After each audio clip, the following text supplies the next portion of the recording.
Hi guys, welcome back to the channel, Paul UK Reefer. Here is the Red Sea Reefer 425XL with, yes, your eyes don't deceive you, fish in the tank. So quite steadily I've been stocking the tank every few days since the cycle finished. The nitrate level is around 3 or 4 and holding firm, so probably a little bit lower than I wanted. So definitely going to work on building that up to more like 10, just so I've got a bit of a solid buffer. Obviously we're not going to have corals in it for another month or two at least. So talking you through the fish, we started with a pair of clowns. These are a pair, they're over this side of the tank over here, just see them there. They're a pair of black onyx clowns from Abyss in Stockport. In actual fact, all of the fish are from Abyss in Stockport, so I don't know why I'm saying that. And these two are a pair. They've been chasing each other around. I will try and input a bit of their weird mating behaviour, which I think is mating behaviour, at the end of this video as well, so watch out for that. So we decided on a clown pair and a nice dark coloured one at that. They're really lovely and they're quite grown on. And at the same time, a couple of weeks after the clowns, I put in 2 rabbit fish, which you'll see chasing around the tank. You've got this guy here.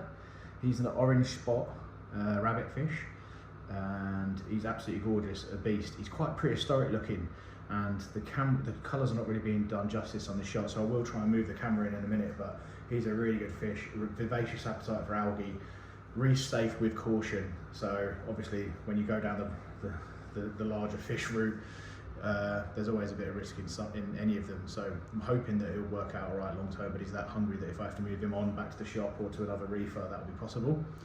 A standard yellow fox-faced rabbitfish. I really do love these. I used to have the other version and I went for this one because I've not had the yellow one before, and he adds a bit of colour, eat algae like a good one, and just like the fish. Obviously got to watch out for the spines on the back. But these two were in the same tank in the shop, so they're like brothers. They're thick as thieves. They tend to hang out together, rub up together, which is weird for a rabbitfish with spines on it. But yeah, they're a right little funny pair, and they're really active throughout the tank. Then we went for wrasses, and as you can see in the middle here, we'll start straight on this guy. Absolutely stunning. I know you're ready for me to butcher the name. Quincavitatum wrasse. I think I nailed that first time. I think also known as a 5-stripe wrasse. Absolutely beautiful thing. It eats like a beast as well. Again, can be a little bit aggressive in feeding, but they've just said to keep them fed well, so I'm doing that. But he is really active throughout the tank. Beautiful rainbow colours. Again, I'll zoom in a minute, hopefully you can catch him a bit better. With all this swimming room I have now, it's quite hard to get them on, but the colours are absolutely beautiful. My favourite fish by far. Then 2 more wrasse which just came into shot right at the right minute. The one that's at the bottom of the shot now is a peacock wrasse. Again, vivacious colours, always wanted one of them and never had it. Closely followed by an ornate wrasse, which if I just zoom this down a bit, you might just catch him. There he is in the corner of the tank.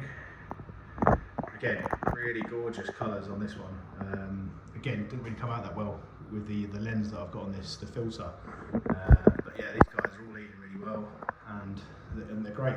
So barring, I'm considering a scarlet hawkfish, and perhaps a goby or something for the bottom when I start getting some algae and some life in the tank. But my next move now, because I've just turned the lights on today, is to get a couple of tangs in here. So I've got a yellow tang reserved. Obviously at the time of making this is January 2021, and we are a few months into the Hawaiian ban. So our beloved yellow and purple tangs and yellow-eyed coal tangs are all in extremely short supply, to the point where I've probably paid double the price for a yellow tang to get one. But I've always liked them, and I think they're just a great colourful fish that eats algae like a beast, and exactly what I wanted in the tank. So I found one, and that's at Oasis in central Manchester, so they're holding that for me. I'm going to pick that up this week. I'm also going to try with it, if I can find the right one, added at exactly the same time, a blue hippo tang juvenile. Always wanted one, and I know at full growth, 3 or 4 years in, I'll probably have to move it onto a bigger tank. Again, could be my tank, or it might be back to the shop or to another reefer. But they're always in demand, so I'm hoping that I can get a juvenile one and grow it in. But I really do love them. They're beautiful. They've got great characteristics, and I feel like this would be a really nice home for one for a few years before it needs to move on. So that's the plan with the stocking. The tank itself is going absolutely great. Now let's see if I can get in a bit closer, because they're not too shy, these fish. But you can really see the colours. Absolutely gorgeous. I'm really happy with it. The swim throughs are working really well. There's loads of place for these fish to hide at night, which is another big factor of aggression. So they've all got their own space already. They spend their time swimming all around the aquascape. You can see how busy this one is. But yeah, literally no aggression at all with any of these so far. That's great. So if I can get a couple of tangs in here and keep them all happy, we might have won it. But yeah, I don't intend to put tons more fish in this system. I don't intend to put loads of Anthias or anything like that in it, because I want nice big colourful fish that have a job. So I'm not really one for filling it full of fish. I really want corals more than fish. So, but I am absolutely in love with these guys I've got. This is the orange spot rabbitfish. He's really prehistoric, strange looking, but his colours, if you get in close, are absolutely gorgeous. You can just see a really good shot of them there. Just really different. I've never seen them before. So I've done a bit of research on them, and I'm hoping that it works out in the long run with an aggression point of view and a coral feeding point of view. So the lights are on. This has got a filter on it, so I'll remove the filter. That's the wash of the blue that's coming through. It's amazing how different it is. I haven't got the tank run 2 blue. I've got an AB Plus profile on the lights with a load of white pumped in as well, because I bought the Pro version because I like a nice white tank. It goes blue in the evening for coral pop, but not for long. So the lights are on. They're only on 50% intensity, which will eventually go up to about 80–85%. But I will check the par levels, so I'm going to reach around 350 in as many areas of this tank as I can.